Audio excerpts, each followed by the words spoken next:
নমস্কার বন্ধুরা, welcome to SB sport zone. তো এই ভিডিওতে আমরা কথা বলবো মোহনবাগান কিনে।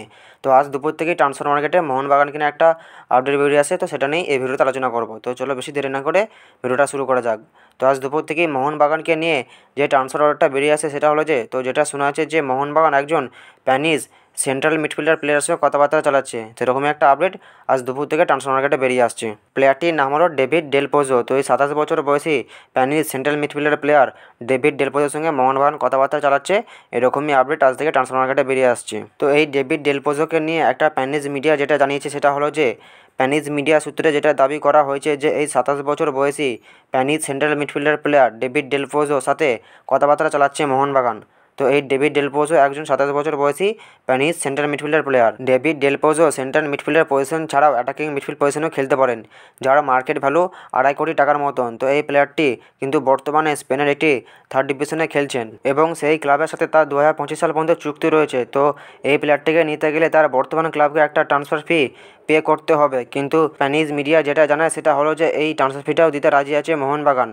তো তার যদি প্রোফাইল দেখো তো তিনি লা লিগা 2-এও খেলেছেন। তো এই প্লেয়ারটি খারাপ না, বেশ ভালোই প্লেয়ার। তো এই ডেভিড ডেল পোজোকে নিতে চাইছে মোহনবাগান, তো এরকমই দাবি করছে ওই স্প্যানিশ মিডিয়া। তো এই প্লেয়ারটি যদি মোহনবাগানে আসে তাহলে একটা কোয়ালিটি সাইনিং হবে, এটা বলা যেতেই পারে, কারণ বড় নামকরা প্লেয়ার না হলেও কোয়ালিটি প্লেয়ার, এটা বলা যেতেই পারে। তো ওই স্প্যানিশ মিডিয়া যেটা জানায় সেটা হলো যে মোহনবাগান ছাড়াও ওড়িশা এফসিও এই প্লেয়ারটির প্রতি ইন্টারেস্ট প্রকাশ করেছে। তো এই দুই দলই এই প্লেয়ারটির সঙ্গে কথাবার্তা চালাচ্ছে, এরকমই জানাচ্ছে ওই স্প্যানিশ মিডিয়া। তো আমরা যদি এই ডেভিড ডেল পোজোর কারেন্ট ফর্ম নিয়ে কথা বলি, তো এই ডেভিড ডেল পোজো বেশ ভালোই ফর্মে আছে এখন। তো এই ডেভিড ডেল পোজো লাস্ট 2023-24 মরশুমে তার তেমন একটা কোনো ইনজুরির প্রবলেম ছিল না।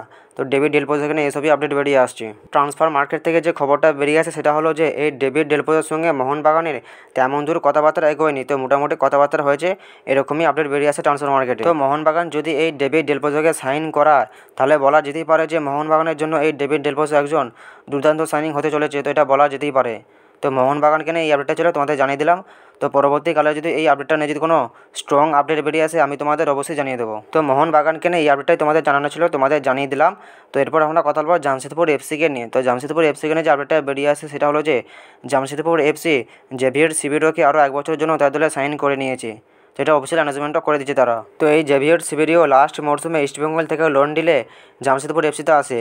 তো ইস্টবেঙ্গলে তেমন একটা খেলতে না পারায় তো ইস্টবেঙ্গল এফসি থেকে লোনে জামশেদপুর এফসিতে পাঠিয়ে দেয়। তো জামশেদপুর এফসিতে এসে মোটামুটি কিছুটা হলেও সে ভালো পারফরমেন্স করে, তো সেই জন্যই জামশেদপুর এফসি আবার তাকে 1 বছরের জন্য নতুন চুক্তি দেয়, তার দলে সাইন করে নিয়েছে। তো তার অফিসিয়াল অ্যানাউন্সমেন্টও করে দিচ্ছে তারা। তো তোমাদেরকে এই ভিডিওতে এই আপডেটগুলো জানানো ছিল, তোমাদের জানিয়ে দিলাম। তো ভিডিওটা যদি ভালো লাগে ভিডিওটা লাইক শেয়ার কমেন্ট অবশ্যই করে দেবে। যারা আমার চ্যানেলে প্রথমবার আসবে চ্যানেলটা অবশ্যই সাবস্ক্রাইব করে দেবে। তো দেখা হচ্ছে নেক্সট কোনো একটা ভিডিওতে।